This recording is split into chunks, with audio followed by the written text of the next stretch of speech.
Hi, welcome to my channel. My name is Michelle Ferguson and I'm the crochet pattern designer of Two Brothers Blankets. Today I'm going to show you how to start the primrose blouse. The primrose blouse is one of my older patterns that I've redone, updated it completely, and one of those big updates is I worked the very top of the raglan yoke with the short rows. The short rows just adds a little more to the back of the neckline, adds a little more structure so that it doesn't stretch out or pull too much as you're wearing it. So I'm going to show you how to do that and get you started on this beautiful spring summery blouse. For this tutorial, you're going to need some worsted weight yarn. I'm using Comfy Worsted Weight from We Crochet. It's a cotton acrylic blend, so it's really nice for warmer weather. It's 75% Pima cotton, 25% acrylic. It's machine washable, machine dryable. It's one of my absolute favorite yarns. This is the colorway Honey. And I've got an 5.5 millimeter crochet hook, or whatever hook size you obtain gauge with. All right, let's go ahead and get started. All right, to start, we are doing the yoke. We're working from the top down. And our first round is a chainless foundation single crochet round.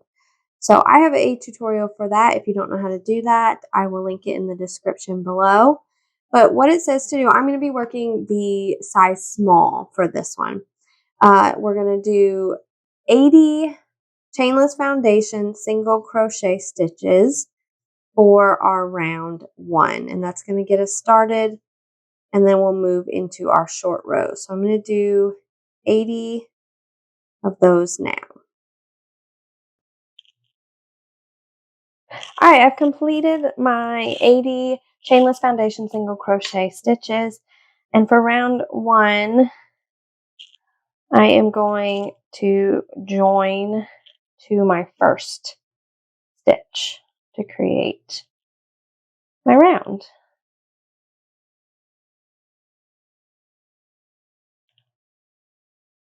All right, so that is our round 1. We are ready to begin our short rows. So the short rows are going to be listed on the pattern as round 1A, 1B, 1C, 2A, 2B, 2C. So that just lets you know that this is the short row part and it's not the actual part of the yoke, just so you know. But it's divided out as well. So just check the pattern and you'll see what I mean. All right, so for the first part, it's round 1A. So what it says to do is to chain 1, and it says do not turn. It says to do 1 single crochet in the first 19 stitches for size small. So I'm going to do 1, 2, 3, 4, 5, 6, 7, 8, 9, 10, 11, 12, 13, 14, 15, 16, 17, 18, 19. All right, and then it says to slip stitch into the next stitch. So this next one here, I'm going to do a slip stitch. And that is row 1A. Now for 1B, it says to chain 1 and turn our work. So now we're turning. And we're going to do 1 single crochet in each of the 19 stitches that we just worked. So 1, 2, 18, and 19. And we are back at our original join right here. So now we are going to do round 2A. And it says to chain 1 and, oh, I forgot to slip stitch. So we are going to slip stitch. We're back to our original join, but we are going to slip stitch into the next stitch. which is right here on the other side of that join. Okay, now we're ready for 2A. It says chain 1, do not turn, 1 single crochet in the same stitch as your slip stitch, and then in the next 18 stitches. So we're going to have 19 on this side as well. So we got 1, 2, 3, 4, 5, 6, 7, 8, 9, 10, 11, 12, 13, 14, 15, 16, 17, 18, 19. And then slip stitch into the next stitch. Okay, so here's what it looks like so far. We have more on this side than we do this side right now, but we're about to start round 2B and go back to our original join.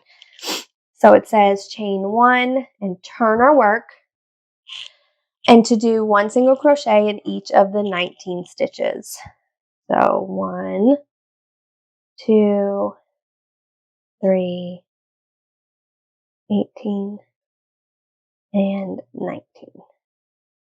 All right, and it says to slip stitch into the next stitch. We're going to slip stitch into the stitch over here on the other side of the join. Okay, so here's what it looks like so far. All right, now we're going to do round 2C. We're going to turn back around and go back this way because this is our 2 side. So it says to chain 1 and turn our work. And it says to do 1 single crochet in the first 21 stitches this time. Okay, we are ready to do the other side now, which is round 1C. We need to slip stitch into that first stitch. And I just want to point out, it's the same one that we did before. I messed up at first and didn't do that one. So make sure you're doing it into the right one. It's the very next one. And then we're going to chain 1, and it says do not turn. So we are going to do 1 single crochet in each of the next 21 stitches. So 1, 2, 3, 4, 18, 19. Remember, 20 is into that slip stitch. And then 21 is into the next. And then we're going to slip stitch into the next stitch. So that was round 1C. For round 1D, we are going to chain 1, turn our work, and it says to do 1 single crochet in each of the next 21 stitches. So 1, 2, 3, 18, 19, 20, and 21. And then it says slip stitch into the next. So we're going to work right into our next stitch and do a slip stitch. All right, and it says you should now be back at the original join. So this is what we have so far. This is our short rows. This, like I said, it adds length to the back so that it sits better in the front, and it just gives it some added structure so that it doesn't stretch out or pull when you add the sleeves and all that. So I've also updated this to be worked in a full rectangular raglan yoke. Before it was just partially yoke, and then we chained for the underarms. There will be no more chaining in this. We're going to work a full rectangular yoke and then work the body of our blouse. So this is the added short rows. This is what it looks like. Now we're ready to move on to the rest of the yoke. Okay, so for the yoke, we're back to regular rounds. So we're on round 2. And it says to chain 1, turn our work, and work 1 SC in each stitch around and join to the first. So we're going to have 80 stitches again. I'm going to do 1, 2. Okay, I'm at 21. I'm going to work into that stitch that we slip stitched into as my next one. And then the rest of these are just from our original chainless foundation single crochet. So we're going to keep going and work our single crochet into those. All right, we're back to our other short rows. I'm working into the stitch that I slip stitch in, and then into all these the next 21 stitches to finish out the round. Okay, so for round 3, we're going to do our long chain, which is where we pull up our loop about the height of a double crochet and chain 1 and turn our work. Now we're working herringbone double crochet stitches into our around our yoke. So it says to do 1 herringbone double crochet in the first 12 stitches.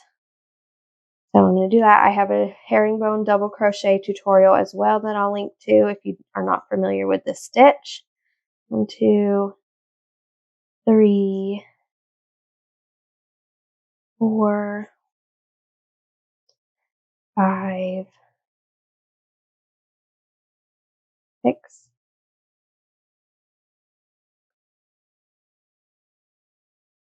7, 8, 9, 10,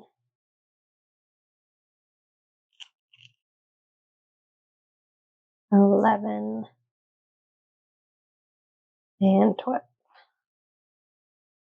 All right, I've got 12. Now it says to chain 1, and then we're going to do 1 herringbone double crochet in the next 16 stitches. All right, I've done 16. We're going to chain 1 again, and it says to do 1 herringbone double crochet in the next 24 stitches. So 1, 2, 3,